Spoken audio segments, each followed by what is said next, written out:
Hi friends, welcome to news pocket. రీసెంట్గా Pakistan and Saudi Arabia మధ్య ఒక రక్షణ ఒప్పందం జరిగింది.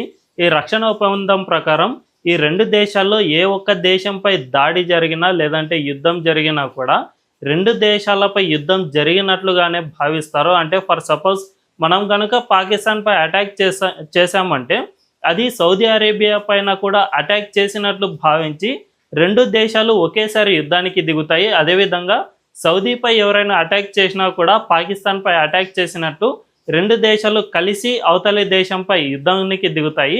సో దీన్ని బట్టి చూసుకుంటే ఇకపై మనం కనుక పాకిస్తాన్పై దాడి కనుక చేస్తే దానికి సౌదీ అరేబియా కూడా కలిసి వస్తుందా అనేది చాలామందిలో సందేహం రేగింది. ఎందుకంటే ఈ ఒప్పందం జరిగింది కాబట్టి ఎక్కువగా పాకిస్తాన్ యుద్ధాల్లోకి దిగుతుంది కాబట్టి సౌదీ అరేబియా ఆ దేశానికి తోడుగా మనపై గనుక భవిష్యత్తులో యుద్ధం చేస్తే పరిస్థితి ఏంటి అనే భయాందోళనలు అందరిలోనూ నెలకొన్నాయి. అయితే దీనికి దారి తీసే పరిస్థితులు ఏమిటి?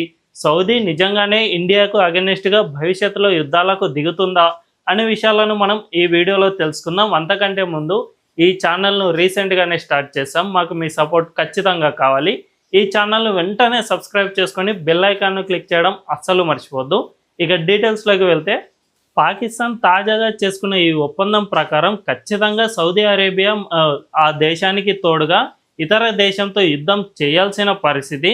కానీ సౌదీ అరేబియా రాకపోవచ్చని నిపుణులు చాలామంది చెబుతూ ఉన్నారు. ఎందుకంటే పాకిస్తాన్ ఒక దుందుడుకు స్వభావం కలిగిన ఒక దేశం. అది ఎప్పుడు ఒక స్టాండ్పై నిలబడదు. మరీ ముఖ్యంగా ఉగ్రవాదులను ఎగదోసే దేశం కాబట్టి ఈ చర్యలు ఉండకపోవచ్చనే చెబుతూ ఉన్నారు. మన దేశంపై రీసెంట్గానే మనందరికీ తెలుసు పహల్గామ్ అటాక్ జరిగింది. దీనికి ప్రతిగా మనం ఉగ్రవాద స్థావరాలపై దాడులు చేసాం. దీంతో పాకిస్తాన్ ఊరికే ఉండలేక మనతో యుద్ధానికి దిగింది. ఫలితంగా ఆపరేషన్ సింధూర్కు దారి తీసింది. అయితే దీన్ని మనం జస్ట్ సీజ్ ఫైర్ మాత్రమే చేసాం, ఆపరేషన్ సింధూర్ను పూర్తిగా ముగించలేదు. దీన్ని బట్టి చూస్తే భవిష్యత్తులో ఎప్పుడైనా కానీ మనం పాకిస్తాన్పై యుద్ధానికి దిగే అవకాశం ఉంది. ఆ దేశం కొంచెం తోకజాడించినా మనం ఊరుకునే ప్రసక్తే లేదు. మళ్ళీ ఆపరేషన్ సింధూర్ లాగా ఆ దేశాన్ని పూర్తిగా నాశనం చేసే వరకు మనం వదిలిపెట్టం అని స్పష్టంగా మన ఇండియన్ ఆర్మీ తేల్చి చెబుతోంది. అయితే పాకిస్తాన్ ఇదే సమయంలో సౌదీ అరేబియాతో ఒప్పందం చేసుకుంది. ఇందులో భాగంగా చూసుకుంటే సౌదీ కనుక మన దేశానికి వ్యతిరేకంగా యుద్ధానికి దిగి వస్తుందా అన్నదాన్ని ఇప్పుడు ఒక్కసారి పరిశీలిద్దాం. మరీ ముఖ్యంగా ఏ దేశాలైనా ఇతర దేశాలపై యుద్ధానికి దిగే ముందు ఆర్థిక పరమైన ప్రయోజనాలని ముందుగా బేరీజు వేసుకుంటే మనకు అవతలి దేశంతో ఆర్థిక పరంగా ఏమైనా లాభం ఉందా లేదా అనే విషయాన్ని ఖచ్చితంగా బేరీజు వేసుకుంటే ప్రస్తుతం మన ఇండియా అండ్ సౌదీ అరేబియా మధ్యన వాణిజ్యాన్ని ఒక్కసారి పరిశీలిస్తే మన ఇండియాకు సౌదీ అరేబియా 4వ అతిపెద్ద వాణిజ్య భాగస్వామి. అదే టైంలో సౌదీ అరేబియాకు మన ఇండియా 2వ అతిపెద్ద భాగస్వామి. అంటే సౌదీ అరేబియా ఫస్ట్ అమెరికాతో ఎక్కువగా వాణిజ్యం నెరుపుతుంది, ఆ తర్వాత మన ఇండియా నుంచి ఎక్కువగా ఇంపోర్ట్స్ చేసుకుంటుంది. కాబట్టి ఆ దేశానికి మనం ఆర్థిక పరంగా చాలా కీలకమైన దేశం భారతదేశం. మన ఇండియా అండ్ సౌదీ అరేబియా మధ్య ప్రతి ఏటా $41 బిలియన్ వాణిజ్యం జరుగుతూ ఉంటుంది. ఇదే సమయంలో పాకిస్తాన్ విషయానికి వస్తే సౌదీ అండ్ పాకిస్తాన్ మధ్య జస్ట్ $3 or $4 బిలియన్ వాణిజ్యం మాత్రమే జరుగుతుంది. అంటే 3 or 4 ఎంత ఉంటుంది, $41 బిలియన్ ఎంత ఉంటుందో మనం ఈజీగానే బేరీజు వేసుకోవచ్చు. పాకిస్తాన్ కంటే ఎన్నో రెట్లు మనం ఎక్కువగా సౌదీ అరేబియాతో వాణిజ్యం నెరుపుతూ ఉన్నాం కాబట్టి ఆ దేశం మనపై అనవసరంగా యుద్ధాన్ని అస్సలు చేసుకోదు. ఎందుకంటే ఒకవేళ మనపై కనుక యుద్ధానికి పాల్పడితే ఈ వాణిజ్యాన్ని మొత్తం సౌదీ అరేబియా కోల్పోతుంది. కాబట్టి అస్సలు అటువంటి దుస్సాహసానికి ఎంత మాత్రమూ దిగదు. అంతకంటే ముఖ్యంగా పాకిస్తాన్ అనే దేశం ఒక స్పష్టమైన వైఖరిని ఎప్పుడూ అవలంబించదు. మన ఇండియా చాలా బాధ్యతాయుతమైన దేశం కాబట్టి ఆ దేశంలోని భూభాగాలను ఎప్పుడూ మనం ఆక్రమించుకునే ప్రయత్నం అస్సలు చేయలేదు.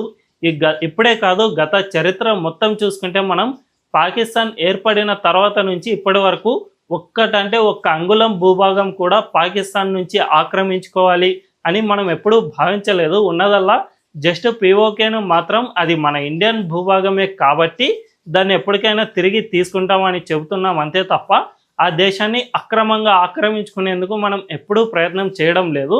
మనం యుద్ధం చేసిందల్లా పాకిస్తాన్ తన ఉగ్రవాదులను మన దేశంలోకి పంపినప్పుడు మాత్రమే మనం యుద్ధం చేశాం అంతే తప్ప ఎప్పుడూ కూడా దురాక్రమణకు పాల్పడలేదు. కాబట్టి అంతర్జాతీయ చట్టాల ప్రకారం కూడా ఇది సమంజసమే. ఎందుకంటే ఒక దేశం తన సార్వభౌమత్యాన్ని కాపాడుకునేందుకు యుద్ధానికి దిగినా కూడా తప్పు లేదు అని అంతర్జాతీయ చట్టాలు చెబుతూ ఉన్నాయి.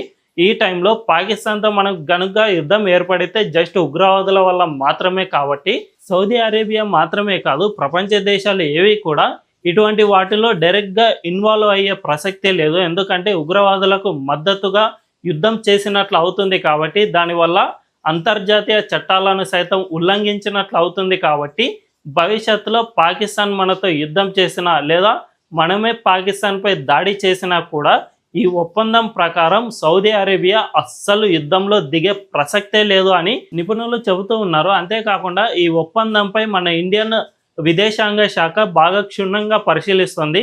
ఈ ఒప్పందం జరిగిన వెంటనే మన విదేశాంగ శాఖ కార్యదర్శి ఒక కీలకమైన ప్రకటన చేశారు. దీన్ని మేము క్షుణ్ణంగా పరిశీలిస్తున్నాము. ఇందులో సాధ్యాసాధ్యాలు ఏంటి, పాకిస్తాన్ అండ్ సౌదీ అరేబియా మధ్య జరిగిన ఒప్పందంలోని కీలక అంశాలు ఏంటి, అవి ఇండియాకు వ్యతిరేకంగా ఏమైనా పని చేస్తాయా అనే విషయంపై క్షుణ్ణంగా పరిశీలిస్తున్నాం. ఇదంతా పరిశీలించిన తర్వాత ఒక స్టాండ్ తీసుకునే అవకాశం ఉంది అని మన విదేశాంగ శాఖ సైతం బాధ్యతాయుతంగా ప్రకటన చేసింది. అయితే ప్రస్తుతం సౌదీ అండ్ పాకిస్తాన్ మధ్య జరిగిన ఈ ఒప్పందం ప్రకారం ముఖ్యంగా ఇజ్రాయెల్కు వ్యతిరేకంగా మాత్రమే జరిగినట్లు మనందరికీ స్పష్టంగా అర్థమవుతుంది. ఎందుకంటే ప్రస్తుతం మనందరికీ తెలుసు, ఇజ్రాయెల్ను ఈ 7 అరబ్ దేశాలు గతంలో యుద్ధం చేసి కూడా ఆ దేశాన్ని ఓడించలేకపోయాయి. రీసెంట్గా ఖతార్లోని దోహాలో ఇజ్రాయెల్ వైమానిక దాడులు చేసింది. కాబట్టి భవిష్యత్తులో ఇటువంటివి కనుక మళ్ళీ పునరావృతం అయితే అరబ్ దేశాలన్నీ ప్రమాదంలో పడతాయి. కాబట్టే ఈ ఒప్పందంలో పాకిస్తాన్ భాగమైనట్టు కనిపిస్తోంది. మనందరికీ తెలుసు, పాకిస్తాన్కు ఎక్కడ చిల్లర వచ్చినా కూడా అక్కడ రాలిపోయే పరిస్థితి కూడా ఆ దేశంలో ఉంది. కాబట్టి ఆ దేశం ఏదో ఒకటి తనకంటూ ఒక ఇంపార్టెన్స్ ఉంది అని చూపించుకోవడానికే ప్రస్తుతం సౌదీ అరేబియాతో ఇటువంటి డీల్ను కుదుర్చుకున్నట్లు సమాచారం అందుతోంది. అయితే ఈ ఒప్పందం జస్ట్ యాంటీ ఇజ్రాయెల్గానే పనిచేస్తుందే తప్ప యాంటీ భారత్గా ఎప్పుడూ పని చేయదు అని డిఫెన్స్ నిపుణులు చెబుతూ ఉన్నారు. ఒకవేళ భవిష్యత్తులో ఇజ్రాయెల్ అండ్ అరబ్ దేశాలతో యుద్ధం జరిగితే పాకిస్తాన్ అరబ్ దేశాలకు మద్దతుగా మాట్లాడే అవకాశం ఉంటుంది. డైరెక్ట్గా ఇన్వాల్వ్ కాకపోయినా కూడా నరేటివ్ పరంగా పాకిస్తాన్ కూడా అరబ్ దేశాలకే సపోర్ట్ ఇచ్చే అవకాశం ఉంటుంది. ఎందుకంటే ఇజ్రాయెల్ వల్ల భవిష్యత్తులో ఎప్పుడైనా పాకిస్తాన్కు కూడా ముప్పే. కాబట్టి ఆ దేశం అరబ్ దేశాలతో చేతులు కలిపింది అంతే తప్ప మన ఇండియాకు యాంటీగా సౌదీ అరేబియా లేదంటే ఎటువంటి అరబ్ దేశాలైనా మన ఇండియాకు యాంటీగా పనిచేసే అవకాశమే లేదని నిపుణులు చెబుతూ ఉన్నారు. సో ప్రస్తుతం సౌదీ అండ్ పాకిస్తాన్ మధ్య జరిగిన ఒప్పందం జస్ట్ యాంటీ ఇజ్రాయెల్గా మాత్రమే తప్ప మన ఇండియాకు వ్యతిరేకంగా ఎట్టి పరిస్థితుల్లో పనిచేయదు. ఒకవేళ యుద్ధమే జరిగినా కూడా సౌదీ అరేబియా మన దేశానికి వ్యతిరేకంగా ఎట్టి పరిస్థితుల్లోనూ యుద్ధం చేయదు అని అంటున్నారు నిపుణులు. ఈ వీడియో కనుక మీకు నచ్చినట్లయితే ఖచ్చితంగా మా ఛానల్ను సబ్స్క్రైబ్ చేసుకోండి అండ్ బెల్ ఐకాన్ను క్లిక్ చేయడం అస్సలు మర్చిపోవద్దు. Thank you.